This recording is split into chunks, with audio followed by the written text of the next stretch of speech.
Bonjour et bienvenue sur Expérientiel, le podcast qui propulse la transition du tourisme vers un avenir plus durable et inspirant. Ici, on parle d'un tourisme qui bouge, qui innove. Vous vous demandez comment transformer le tourisme pour en faire un vrai moteur de changement positif, plein de sens et d'opportunités? Vous êtes au bon endroit. On va à la rencontre de celles et ceux qui font bouger les lignes. Des pros passionnés, des jeunes qui osent, des experts qui bousculent les idées reçues, tous unis par un même objectif, rendre le tourisme plus responsable, plus inspirant. Ici, on met en lumière des actions concrètes et des initiatives qui changent la donne. Que vous soyez acteur du tourisme, étudiant ou juste curieux, ce podcast est fait pour vous. Alors inspirez-vous, osez agir et embarquez avec nous dans cette aventure. Je suis François Huette, fondateur d'Expérientiel Production. Ma mission, mettre en avant celles et ceux qui réinventent le tourisme et le monde de l'entreprise avec des podcasts écoactifs. Allez, installez-vous bien, prenez une grande inspiration et c'est parti pour l'interview du jour. Julie, bienvenue et merci d'être avec nous. Tu viens juste de t'installer en Nouvelle-Zélande. Comment tu te sens depuis que tu es arrivé au mois de décembre? Bonjour François, merci à toi de m'interviewer. Je me sens très bien, je suis en train de découvrir la vie ici. Je vais prochainement commencer à travailler et j'ai hâte de vraiment pouvoir découvrir la culture et y être intégrée. Tu es où en Nouvelle-Zélande actuellement? Pour l'instant, je suis à Wanaka, c'est dans l'île sud, petite ville très jolie entourée de lacs et de montagnes. Et c'est plus près de Queenstown ou de Christchurch? Ah oui, je suis à 1 heure de Queenstown. Christchurch, c'est 8 heures au-dessus peut-être? Je sais pas exactement, mais Christchurch, c'est dans le nord de l'île sud. Et moi, je suis plus proche du sud de l'île sud.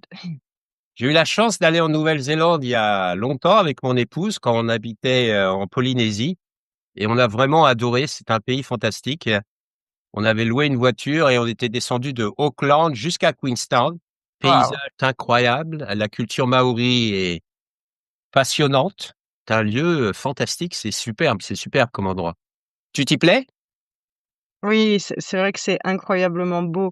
J'ai déjà fait pas mal de rando et j'arrive toujours pas à me rendre compte que c'est vrai ce que j'ai en face de moi. C'est irréel, les paysages, ils sont époustouflants. Et encore, j'ai rien vu. On va revenir un peu en arrière. Quel a été ton premier contact avec le tourisme ou avec les métiers du tourisme? J'ai commencé en tant que skiman, un peu par hasard, parce qu'en fait, je fais du ski depuis que je suis petite et j'ai toujours adoré ça. Et j'ai un copain qui a démarré cette formation. En fait, skiman, c'est ceux qui louent, qui réparent les skis en shop de ski, en fait. On fait de la vente aussi. Et il allait débuter sa formation, il fallait que je l'amène, donc je l'ai amené et en fait, j'ai passé les entretiens en même temps. Du coup, j'ai été embauchée et j'ai fait ma formation de skiman qui s'est suivie d'une saison entière à Gourette, dans les Pyrénées et là, j'ai découvert un nouveau monde en fait, le monde des saisonniers qui est fantastique et que je recommande à tout le monde. Et après, ça s'est enchaîné. En fait, j'ai rencontré du monde là-bas, une opportunité de travail sur l'été en parc Accrobranche, donc j'ai enchaîné avec ça. Après, j'ai passé une formation. Bon, Tu viens d'où de France? à la base, je suis de Aix-les-Bains. Ah! Super, c'est un bel endroit. Donc, je comprends Ouais, c'est pourquoi le ski est aussi important. oui, ça a toujours fait partie de ma vie et de celle de ma famille. À quel moment tu as pris conscience de l'importance d'un tourisme responsable, d'un tourisme engagé, d'un tourisme qui préserve la nature ou qui se connecte à la nature? Pour la connexion à la nature, je pense que c'est depuis toujours, depuis petite, on nous l'a plus ou moins inculqué dans la famille et ma grand-mère, elle s'est toujours baladée en forêt, elle nous a toujours montré à quel point c'était important d'être, respectueux du monde qui nous entoure. Après, en ce qui concerne le tourisme, je pense que j'en ai pris conscience plus tard, déjà, vis-à-vis des stations de ski et ça a beau être évident, j'avais jamais pensé à l'impact que ça pouvait avoir sur l'environnement avant de réellement y être. Et oui, évidemment aussi quand j'ai commencé à travailler dans le tourisme et que je me suis rendu compte de la masse de personnes qu'on peut voir défiler par jour, c'est ahurissant.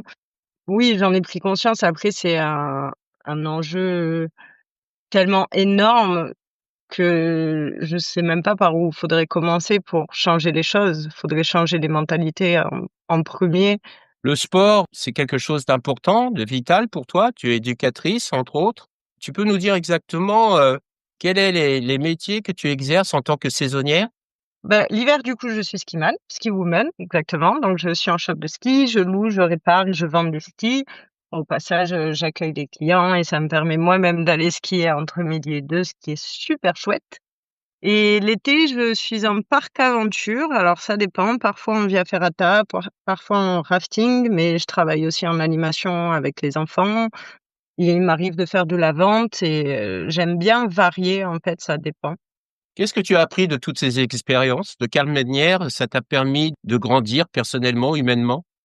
Ça Oui. m'a donné confiance en moi par rapport à mes capacités physiques et sportives parce qu'il y a énormément de choses que je pensais pas être capable de faire et que suite à cette formation, bah, j'ai pris confiance en moi, en mon corps, en ce que je pouvais faire, en différentes techniques, d'assurance en escalade ou en via ferrata, par exemple, qui me donnaient la possibilité de faire des choses que mon corps ne me permettait pas par lui-même, de m'assurer de différentes façons.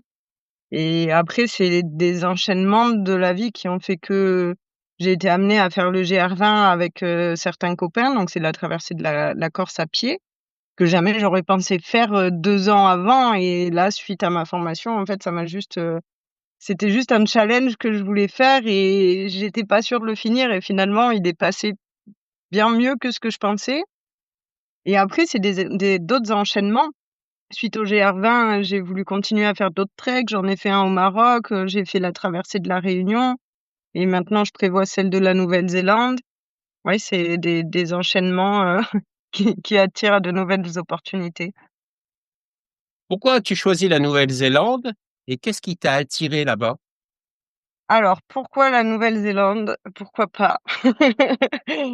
C'est le pays du Seigneur des Anneaux, en fait, c'est le pays dont tout le monde rêve et ouais, ça faisait partie de ma bucket list depuis toujours et là, pour être totalement honnête, ce qui m'y a amenée aujourd'hui, c'est le fait que j'ai 30 ans et que les PVT s'arrêtent à partir de 30 ans.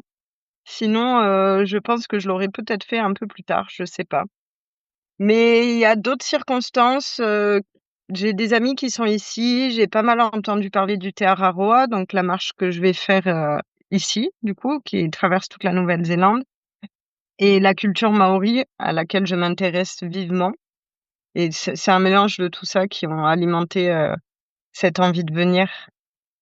Et tu es partie toute seule? Alors je suis partie avec un ami pour rejoindre son frère et d'autres amis, mais on va faire, chacun notre aventure parce qu'on n'a pas les mêmes intérêts ni les mêmes envies.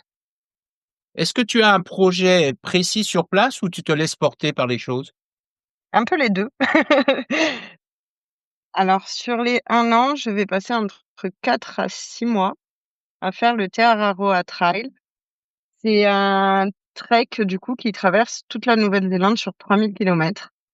Et j'aimerais le faire pour, dépasser mes propres limites et découvrir, où elles sont peut-être et simplement pour l'aspect physique et l'aspect psychologique et la connexion à moi-même et à l'environnement.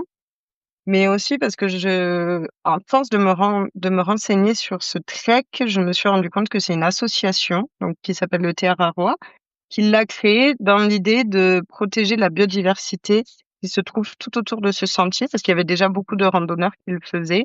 Mais en fait, ils ont créé des infrastructures qui protègent certaines zones du sentier et ils ont beaucoup de bénévoles qui travaillent à ça. Donc, en même temps que je vais faire ma marche, j'ai l'intention de filmer, toute mon aventure parce que grâce à Défimed et une autre association partenaire de mon projet, j'ai l'opportunité de faire un reportage qui sera diffusé en festival et j'aimerais inclure la culture maori, son lien, particulier avec la nature et notamment les travaux que font ces bénévoles et pouvoir faire des interviews, en fait, en même temps que ma marche.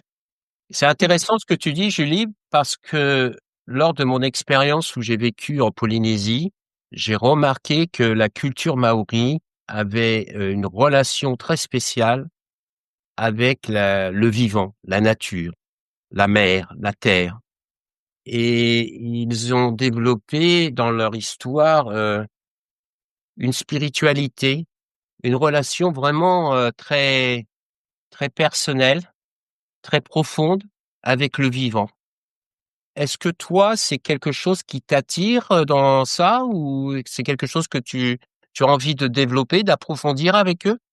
Oui, c'est exactement ce que j'ai envie de découvrir. J'ai lu énormément d'informations sur internet et beaucoup de livres de psychologie et de spiritualité, plus personnellement, et je trouve que ça ferait un combo parfait avec la marche et le fait d'être en pleine nature pendant plusieurs mois, de comprendre comment se créer une connexion réelle, en fait, sur l'instant, mais aussi eux et leurs liens qu'ils maintiennent avec la nature. Parce qu'ils considèrent que la rivière, elle fait partie de leurs ancêtres, que certains arbres, font partie de leurs ancêtres, et en fait, c'est un tout, et nous, on est tous et la nature, on est au même pied et d'égalité, et je trouve ça fabuleux. Je te rejoins complètement, c'est quelque chose que j'ai vécu et ressenti vraiment, en profondeur. Ce respect, cette connexion avec tout ce vivant, moi, c'est quelque chose qui m'a beaucoup touché, hein, qui m'a beaucoup influencé dans ma carrière d'hôtelier, parce qu'auparavant, j'étais plutôt axé sur, une réflexion, traditionnelle, rentabilité, taux d'occupation et cetera. Voilà, j'ai un environnement, comment je peux en tirer le maximum? Et là, à travers cette culture, j'ai appris que oui, il y a un hôtel, oui, il y a des touristes, mais il y a aussi un environnement, il y a une culture à préserver, il y a une relation à entretenir et je trouve ça très intéressant. Ça m'a bouleversé, ça m'a permis aussi de me reconnecter à des choses beaucoup plus essentielles, aussi bien sur le côté professionnel que le côté personnel et j'adore cette culture maori. J'ai eu la chance de me marier, moi, sur un marae, polynésien, et c'était très sympa, Waouh! de façon traditionnelle polynésienne, où à la fin, avec mon épouse, on a été entourés, d'un je me souviens plus, d'un tifafaï, voilà, qui avait été fait par, des personnes, à la main, et c'était quelque chose de très symbolique. C'était une autre façon de célébrer l'amour et quand je dis l'amour, c'est l'amour, dans sa grandeur, avec le vivant, avec la terre et c'est quelque chose avec mon épouse Ouais. qu'on garde, comme un souvenir très fort, surtout qu'on voulait pas se marier comme tout le monde, on voulait quelque chose de différent et on a été servi. Ah, ça devait être incroyable. Félicitations. Ouais, ouais, ouais. En tout cas, moi, je suis impatient de découvrir, ton aventure, de la suivre, sur les réseaux. Et puis de découvrir ensuite ton film pour voir un peu comment ce contact, cette expérience avec la culture maori va t'impacter. Quelle Mmh. transformation elle va avoir sur toi, en tant que femme? Quel regard tu vas avoir sur le monde? Parce que même si aujourd'hui tu es très impliquée, engagée dans tout ce qui est relation avec la nature, à travers tes activités, peut-être que là, ils vont t'emmener encore dans un chemin encore plus profond, plus inspirant, plus ressourçant. Ça va être sympa Ah, comme je aventure. l'espère. Donc, en attendant, l'idée, c'est de trouver du travail, et c'est là que c'est totalement flou, en fait. Je laisse venir, les choses, comme elles viennent. Facile, pas facile? J'ai toujours plus ou moins vécu comme ça, donc c'est OK, j'aime bien. J'aime beaucoup, que ma vie ne soit pas totalement calée. Au contraire, ça m'angoisse si c'est le cas, et puis j'aime bien parce que ça permet d'avoir plus d'opportunités. Là, aujourd'hui, j'ai fait un entretien avec une dame qui m'a contactée sur Facebook via mes photos, parce qu'à la base, je suis photographe, et du coup, elle voulait que je fasse des photos de ses savons. Donc heu, donc demain, je vais travailler avec elle sur le marché pour vendre ses savons, et après je ferai des photos. Et je trouve ça super chouette, en fait, parce que ce matin, je savais pas du tout que j'allais faire ça, et j'aime la liberté de pouvoir accepter tout type de job, qui arrive. Le tourisme responsable en Nouvelle-Zélande, c'est quoi concrètement? As-tu déjà repéré des initiatives inspirantes? Oui, alors, sur les 2 mois que j'ai passés en Nouvelle-Zélande, en fait, ce que j'ai pu voir en majorité, c'est la culture de la van life qui est énormément présente via la masse de tourisme qui viennent. Et en fait, c'est juste, on peut pas aller sur un parking sans voir, au moins 50 de van. Tout le monde vit dans son van et du coup, ils ont créé des campsites, des lieux qui sont réservés pour les vans autonomes ou non, pour qu'ils stationnent à des endroits précis. Les vannes qu'ils appellent autonomes, c'est comme le mien, c'est un self-contained où, en fait, j'ai mon évier avec mon eau propre, mon eau sale et mes toilettes à l'intérieur du van. Donc, partout où je vais et où je reste une nuit ou deux, j'ai ma poubelle aussi. Il y a aucune trace de mon passage, en fait. Ensuite, il y a énormément de woofing, des fermes agricoles biologiques. Moi, j'ai travaillé dans c'est une ferme rescue pour animaux qui récupère des animaux avant qu'ils soient euthanasiés et qui s'en occupent totalement bénévolement. Ces animaux qui sont blessés, qu'elle récupère, qu'elle soigne, qu'est-ce qui leur arrive après? C'est quoi leur, futur? Elles s'en occupent, ils restent dans la ferme, qu'est-ce qui se passe? Elle s'en occupe et il reste là pour l'instant. On n'a pas parlé d'un avenir, mis à part qu'elle en prend soin. D'accord. Il y a des chevaux qui ont été récupérés, des anciens chevaux de course qui ont été maltraités. Il y a un autre cheval qui avait été abandonné. Alors, je me souviens plus de la raison. Je crois que c'est parce qu'il coûtait trop cher à ses propriétaires. Il a été simplement abandonné dans un champ et du coup, ils sont allés le récupérer. Il y a un autre cheval qui était, alors je suis pas sûre de où est-ce qu'il venait, mais il était blessé, ils pouvaient pas le garder et ça coûtait trop cher de le faire réparer, donc ils avaient prévu de l'amener à la boucherie pour en faire de la nourriture pour d'autres animaux et donc elle est assez vite allée l'acheter. Elle les achète, hein, certains animaux, elle les achète. Il y avait une petite brebis aussi qui avait les 2 pattes avant qui étaient cassées et ils allaient l'abattre plutôt que la garder, donc plutôt qu'en faire de la viande et du coup, elle l'a récupérée aussi. Aujourd'hui, comment tu fais pour aligner tes valeurs avec ton travail dans le tourisme? Pour aligner mes valeurs avec mon travail dans le tourisme, tout va dépendre de ce que je peux faire, du métier que je fais sur l'instant. Mais, par exemple, quand je travaille en animation, je suis souvent dans des colonies sportives, mais du coup, je suis avec beaucoup d'enfants. J'aime bien faire des activités sur la protection de l'environnement, sur le tri des déchets, sur l'importance de connaître la nature qui est autour de nous. Parce que je trouve que c'est les enfants, en fait, qu'il faut éduquer. C'est de là que ça part, c'est notre avenir et éduquer un adulte, c'est beaucoup plus compliqué de le faire. Tant qu'il a pas décidé lui-même d'ouvrir les yeux sur certaines choses, on peut lui dire tout ce qu'on veut, ça n'entre pas. Si tu pouvais imaginer ton job idéal, il ressemblerait à quoi? Je l'ai déjà eu mon job idéal, j'y suis pas restée. C'était en Via Ferrata en Corse. J'ai adoré parce que c'est une des plus belles vias d'Europe. C'est Intera Corsa, au cas où. C'est une des plus belles villas d'Europe et j'avais une équipe formidable. Je voyais du monde toute la journée et mon travail consistait à assurer la sécurité des gens sur la falaise comme sur les tiroirs.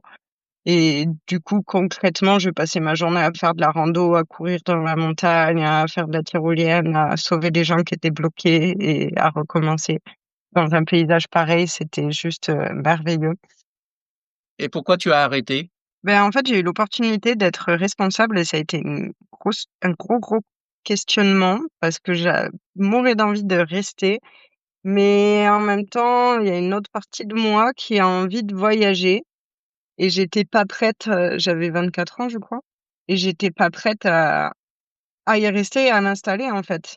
Il y a des jeunes qui écoutent ce podcast, qui sont dans les métiers du tourisme et qui peut-être cherchent leur voie. Il y en a aussi qui étudient les métiers du tourisme et qui se disent: «Quelles sont les opportunités pour moi?» Quels conseils tu leur donnerais pour avancer sur leur chemin de vie professionnel et personnel? S'écouter, faut toujours s'écouter.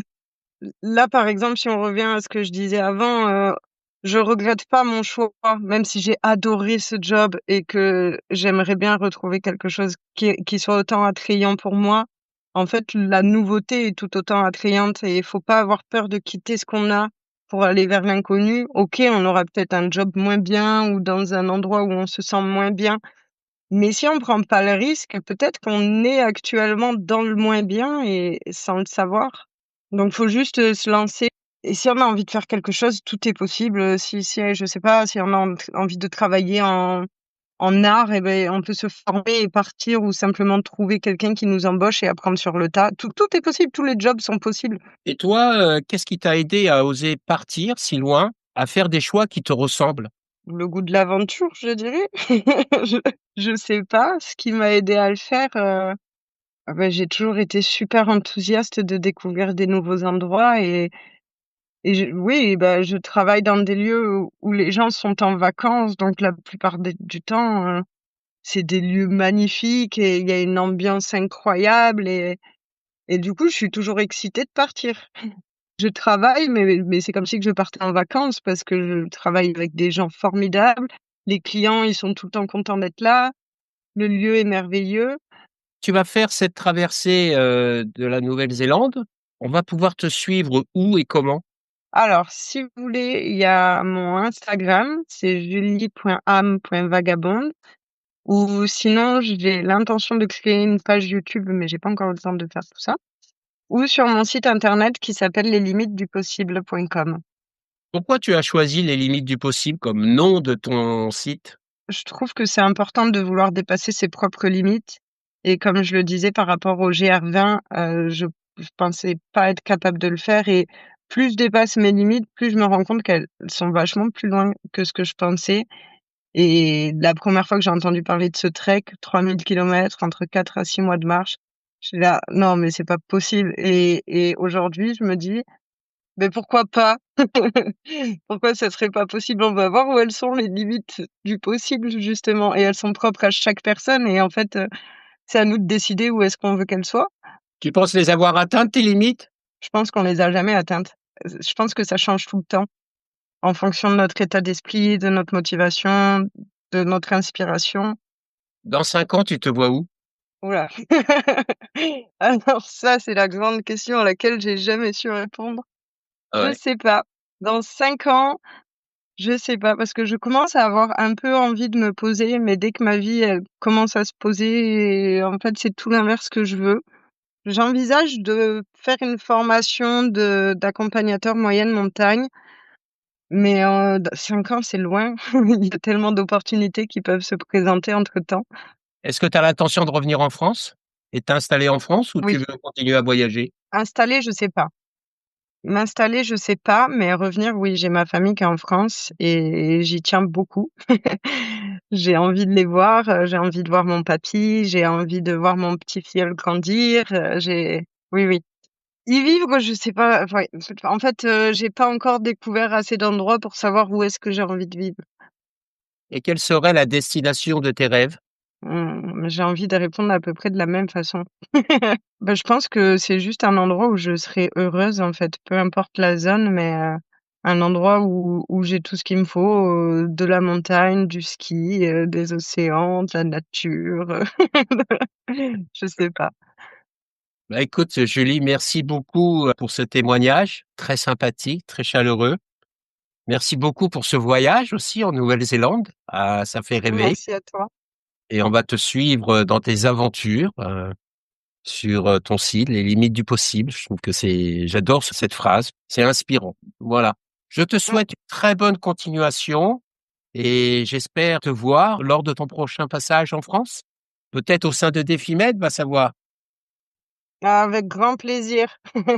Ah, parce que tu auras peut-être réalisé ton film et peut-être qu'il sera projeté, lors d'un événement de Défimed. Oui, c'est une possibilité, dont on avait parlé avec Marlune qui serait vraiment incroyable sur leur plateforme de streaming aussi. Oui, Mais, c'est ce sera avec grand plaisir de te rencontrer, en direct, en face. moi aussi. Je te dis au revoir. Passe une bonne journée. Oui, toi aussi, un bon séjour en Nouvelle-Zélande. Merci beaucoup. Et voilà, c'est déjà la fin de cet épisode expérientiel. On espère qu'il vous a donné envie d'agir, de réfléchir, ou simplement de voir le tourisme autrement. Si ça vous a plu, partagez-le autour de vous, parlez-en, ou laissez-nous un petit commentaire, ou des étoiles. Ça compte beaucoup pour nous. On se retrouve très vite pour de nouvelles rencontres avec celles et ceux qui bougent les lignes et font du tourisme une vraie force positive. Merci de nous avoir écoutés, prenez soin de vous et surtout, restez inspirés.